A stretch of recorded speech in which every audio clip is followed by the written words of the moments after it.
Hey everybody, Tim here for today's review of Doctor Who Story 267, Hellbent, the unofficial sequel to the last episode, or kind of the third part for the last 3 episodes. Whatever. Season 9 finale. Loved it. I thought it was great. Like, again, I love Capaldi's season so much.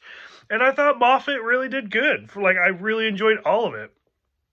The whole opening scene of like Clara in the diner, you're like, ooh, what the fuck's gonna happen? Because it's just set up. Now, my biggest complaint for this episode goes all the way back to basically like when 9 debuted, like New Who's start. I'm so fucking sick of Gallifrey and the Time War and the whole, like, it's so fucking confusing what's going on. Like, I'm sick of it. Like, I just love, that's what I love about Classic Who. Like, there were episodes, like, they didn't even have humans in it. Like, it was just set on Gallifrey. Like, that's what I like. Like, just have it be a planet out there. New Who is so dark and edgy. It has to be, like, so cruel. With, like, first it was destroyed, and then it came back in a pocket universe. But now it's back for good. Like, fuck it. Like, God, it's so complicated. And it just keeps getting worse. So I'm sick of that. We see Rassilon come back. I'm really kind of sad they couldn't get Timothy Dalton. He was busy doing something or other. That was really kind of sad, and it just kind of made it confusing. Now, for one, I still don't understand how it's Rassilon, because last time I knew, he, like, died, like, years ago. Like, he was there back with, like, Omega and stuff. So I was like, it's just... But he does say, like, Rassilon the Resurrected. Yeah, okay. So I think he just has the name. I don't think that's the Rassilon. That's what I'm going to choose to believe. We see the return of the Sisterhood of Karn.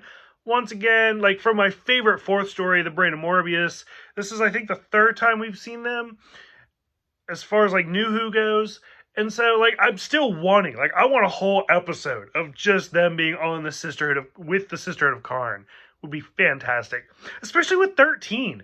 Like, have Jodie be like, should I join the Sisterhood? Because I can now. So, I think that would be great.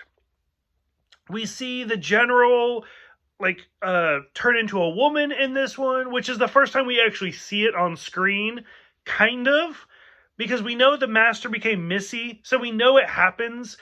I mean, if you go back, Moffat's done it before. In The Curse of the Fatal Death, like, we've seen, like, the Doctor goes from man to woman, so it happens. We get it. I love it. I think it's fantastic.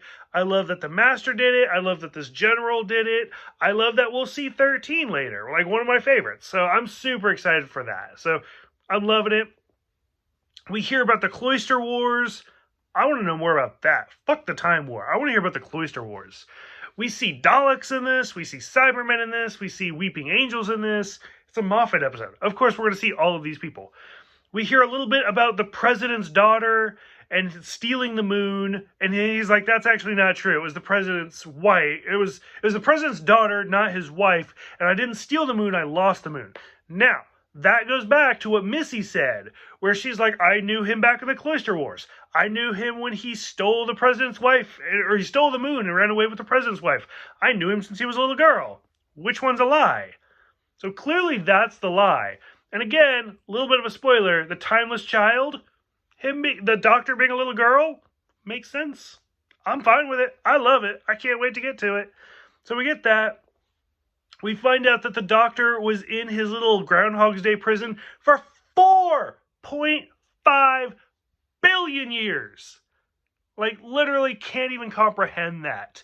Like, can't even, like, no, there's nothing there. And I'm curious if they actually, like, hey, how long would it take to punch through 20 feet of diamond? That'd take 4.5 billion years. I need to know if they did any research or they just picked a number out of a hat. We see the classic TARDIS design. I love it. I still love it. It has the round things. I love the round things. So we get that. I love it. We hear the 4 knocks at the end of the universe, which they even reference, like, oh, it's always 4 knocks. And of course, it's Ashilda, aka it's me.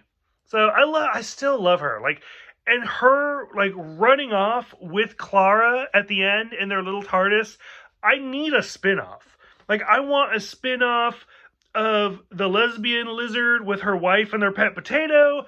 I want a Ashilda, Clara spinoff, which that, of course, if they did that spinoff, it would have to be called Me Who.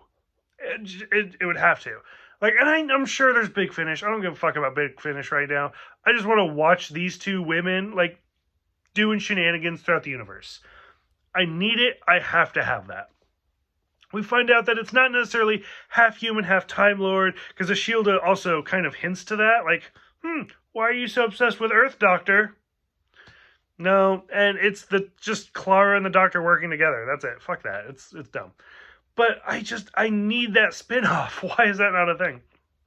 So overall, really enjoyed it. Really heartbreaking towards the end.